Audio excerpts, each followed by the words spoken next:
9월 18일 말씀 묵상입니다. 오늘은 신명기 6장 10절부터 19절 말씀을 묵상하도록 하겠습니다. 하나님은 이스라엘을 구원해 주셨습니다. 그리고 그들에게 복을 주셨습니다. 이스라엘은 그 하나님을 기억하고 그분만을 섬기며 살아야 합니다. 그리고 그분이 원하시는 대로 살아야 하죠. 그럴 때 그들은 하나님께서 부어주시는 더 큰 은혜를 받을 수 있을 것입니다. 본문을 천천히 살펴보도록 하겠습니다. 10절, 11절 말씀을 읽겠습니다. 내 하나님 여호와께서 내 조상 아브라함과 이삭과 야곱을 향하여 내게 주리라 맹세하신 땅으로 너를 들어가게 하시고 내가 건축하지 아니한 크고 아름다운 성읍을 얻게 하시며 내가 채우지 아니한 아름다운 물건이 가득한 집을 얻게 하시며 내가 파지 아니한 우물을 차지하게 하시며 내가 심지 아니한 포도원과 감람나무를 차지하게 하사 내게 배불리 먹게 하실 때에 이스라엘은 하나님의 은혜로 가나안에 정착합니다. 그들은 만나와 메추라기만 먹던 그 민족에서 농경을 통해서 이제 풍요로운 민족이 되는 것이죠. 그들이 누려보지 못했던 그 풍요를 이제 맛보는 그 풍요로운 삶을 누리는 사람들이 되었습니다. 그들에게는 땅도 있고 그들에게는 집도 있습니다. 우물도 있고 포도원도 있고 감람나무도 있습니다. 그 많은 것들을 누리는데 그 이스라엘 백성들이 수고와 노력을 해서 얻은 것들은 아니었습니다. 오로지 하나님의 은혜였었죠. 하나님께서 허락하셨기 때문에 그들은 이 모든 것을 누릴 수 있는 풍요로운 민족이 되었습니다. 이것은 하나님께서 그들의 조상인 족장들에게 약속해 주신 것이죠. 그 약속을 하나님께서 성취하시는 것입니다. 그렇기 때문에 이 이스라엘 민족들은 이 풍요로움을 누릴 수 있게 된 것입니다. 그들의 노력과 그들의 수고가 아니었습니다. 12절입니다. 너는 조심하여 너를 애굽 땅 종되었던 집에서 인도하여 내신 여호와를 잊지 말고. 그렇게 풍요를 누릴 때에 이스라엘이 조심해야 할 것이 있습니다. 바로 여호와 하나님을 잊지 않아야 하는 것이지요. 여호와를 잊지 않도록 조심하라는 것은 그만큼 이스라엘이 여호와를 잊을 가능성이 많다는 것을 의미합니다. 풍요를 누리는 삶을 살다 보면 하나님을 잊고 살게 되기 쉽다는 것이죠. 삶의 풍요 속에 놓치기 가장 쉬운 것이 믿음입니다. 하나님만 바라보는 삶에서 풍요로운 환경으로 시선이 옮겨지기 쉽기 때문이죠. 나에게 주어진 그 환경에 부족함이 없다. 지금으로 만족한다. 이것입니다.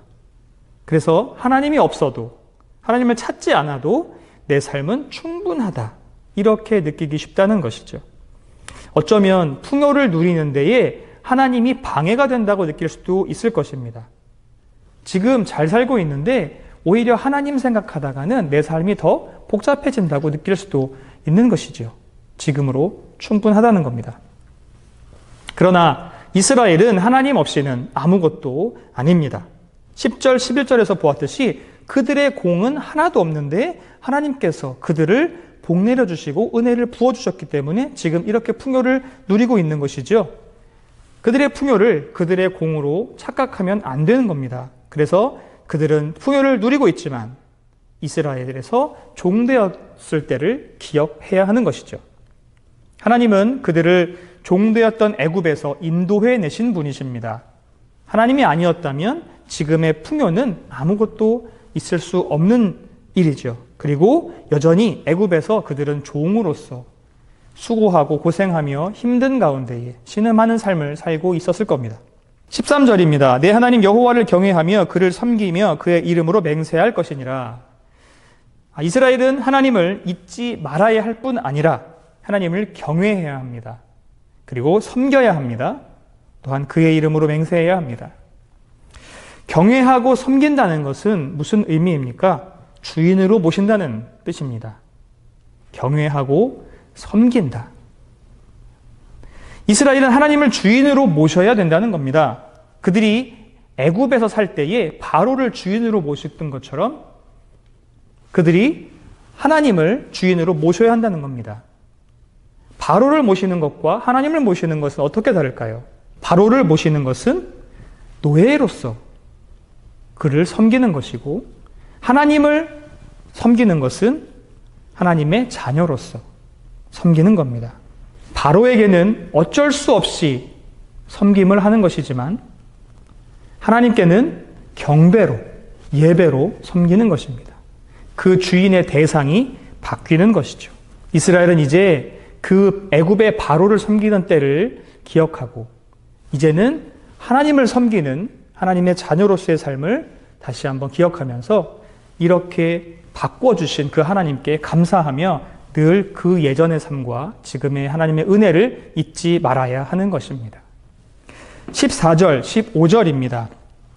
너희는 다른 신들 곧 내 사면에 있는 백성의 신들을 따르지 말라.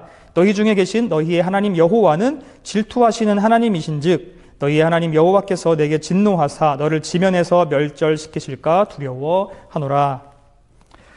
신기하게도 이스라엘의 역사를 보면 하나님께서 선택하시고 하나님께서 구원해 주신 민족임에도 불구하고 다른 신을 섬기는 일이 너무나 많이 나타납니다. 하나님을 섬기고 하나님만을 바라봐야 하는 민족임에도 불구하고 그 하나님의 큰 은혜를 입었음에도 불구하고 여전히 이스라엘은 다른 신들을 섬깁니다. 하나님께서 가장 싫어하는 것은 우상숭배임에도 불구하고 그들은 여전히 우상숭배를 하고 있습니다. 성경에도 그 기록들이 너무나 많이 나와 있죠. 그들을 구원해 주시고 풍요롭게 살게 해주신 그 하나님의 은혜에 대해서 감사하고 또 그것을 계속 구하고 갈망하지 않고 왜 이방신을 섬기는 것일까요? 그 이유는 아마 그들이 하나님의 은혜를 잊어버렸기 때문입니다. 하나님께서 그들을 얼마나 사랑하셨는지, 하나님께서 그들에게 어떤 일을 행하셨는지 그것을 잊어버렸기 때문입니다. 지금 나의 삶에 그 은혜가, 그 풍요가 너무나 당연한 것으로 여겨지는 것이죠. 우리가 그만큼 열심히 살았기 때문에, 잘 살았기 때문에, 노력했기 때문에 당연한 것이다라고 생각하기 때문입니다. 예전에 하나님이 그들에게 행했던 것은 과거의 일로 치부해 버리기 때문입니다. 옛날 우리 조상들은 그 하나님의 은혜를 입었지만 나는 지금 나의 노력으로 잘 살고 있어. 하나님이 안 도와줘도 잘 살고 있어. 하나님의 은혜와 하나님의 축복과 하나님의 기적은 이제 그들에게서 기억에서 없어지는 것 같습니다. 그렇기 때문에 그들은 하나님을 바라보지 않고 더 많은 것을 추구하며 이방 신들을 바라보게 되는 것이죠. 풍요의 신을 바라보게 되는 것입니다. 다산의 신을 바라보게 되는 것입니다. 그들이 주위에서 보는 그 수많은 신들을 자꾸 동경하게 되는 것이지요. 그러나 그들은 기억해야만 합니다. 들으라, 쉐마라고 말하는 이유는 그들이 잊어버릴 것이 분명하기 때문입니다. 하나님께서 어떻게 하셨던 것을 기억하라라고 부모가 자식에게 말해 주어야 합니다. 내가 경험했던, 내가 만났던 하나님을 전수해 줘야 합니다. 자손 대대로 하나님의 그 다스림을 받는, 하나님을 믿는, 하나님을 섬기는 민족이 되게 하기 위하여서는 그 경험들을 전수해 줘야 합니다. 우리가 만났던 그 하나님을 자녀들에게 알려주어야 된다는 것이죠. 그래서 하나님의 은혜가 끊어지지 않을 수 있도록 계속해서 이어져 나갈 수 있도록 부모 세대가 자녀 세대에게 알려줘야 하는 겁니다. 16절, 17절입니다. 너희가 마사에서 시험한 것 같이 너희의 하나님 여호와를 시험하지 말고 너희의 하나님 여호와께서 너희에게 명하신 명령과 증거와 규례를 삼가 지키며. 마사에서는 시험의 장소에서와 같습니다. 이스라엘이 광야에서 목마름으로 인하여서 모세와 하나님을 반역했던 사건을 기억하실 것입니다. 이 사건은 쉽게 잊어서는 안 될 사건입니다. 하나님께서 인도하시는 그 과정 속에서도 이스라엘 백성들은 하나님을 믿지 않고 의심하고 불평하고 불만을 가졌던 사건입니다. 두고두고 기억하면서 이 사건을 경고의 메시지로 삼아야 하는 것입니다. 그리하여 하나님께 순종하고 그분의 뜻대로 살 수 있도록 타산지석을 삼아야 되는 것이죠. 18절 19절입니다. 여호와께서 보시기에 정직하고 선량한 일을 행하라. 그리하면 내가 복을 받고 그 땅에 들어가서 여호와께서 모든 대적을 내 앞에서 쫓아내시겠다고 내 조상들에게 맹세하신 아름다운 땅을 차지하리니 여호와의 말씀과 같으니라. 여호와의 명령과 규례와 증거를 지키라고 말합니다. 마지막으로 여호와 보시기에 정직하고 선량한 일을 행하라고 결론을 짓고 있습니다. 중요한 것은 여호와께서 보시기에입니다. 사람들이 말하는 정직, 사람들이 말하는 선량한 일을 행하라는 것이 아니고 내가 생각하는 정직, 내가 생각하는 선량한 일을 하라는 것이 아닙니다. 여호와 보시기에, 하나님께서 보시기에 정직한 것, 하나님께서 보시기에 선량한 일을 행하는 것입니다. 그렇습니다. 언제나 기준은 내가 아니라, 세상 사람들이 아니라, 다수결이 아니라 여호와 하나님입니다. 하나님이 보시기에 정직한 일을 해야 하는 것이고 하나님이 보시기에 선량한 일을 해야 하는 것입니다. 그 하나님의 뜻대로 살아가는 것이 옳은 길입니다. 우리는 늘 하나님의 그 뜻 안에 있어야 하고 하나님의 마음이 무엇일지 고민하고 알아야 합니다. 우리의 상식에서 생각해서는 안 될 것입니다. 강조하고 또 강조해도 부족함이 없는 것은 우리의 삶의 방향, 기준은 여호와 보시기에입니다.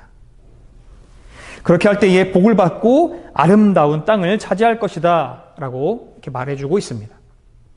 성도 여러분, 우리는 모두 죄의 종에서 하나님의 자녀로 신분이 바뀐 사람들입니다. 바로를 섬기던 사람에서 하나님을 섬기던 사람으로 바뀌었습니다. 그 과정에서 우리의 공로는 하나도 없다는 것을 꼭 기억해야 합니다. 오늘 우리가 이렇게 많은 복을 누리는 것은 오로지 하나님의 은혜이고 나의 노력과 나의 공이 아니다는 것을 인정해야 합니다. 이렇게 풍요롭고 자유스러운 삶을 살 때에 하나님을 더욱 잊지 말아야 합니다. 더욱 감사하며 오로지 유일한 하나님만을 섬기고 하나님만을 예배해야 합니다. 여호와께서 보시기에 정직하고 선량한 일을 행하면서 우리의 삶에 하나님의 큰 복을 계속해서 누리는 우리 모두가 되기를 간절히 기도합니다. 오늘의 삶도 하나님께서 우리에게 주신 그 큰 은혜를 감사하며 또한 더 큰 은혜를 기대하며 하나님께서 우리의 삶 가운데 일으키실 그 기적을 바라보면서 하나님만을 예배하는 하나님의 뜻에 순종하는 여호와께서 보시기에 정직하고 선량한 일을 행하는 우리 모두가 되시길 주님의 이름으로 축복합니다.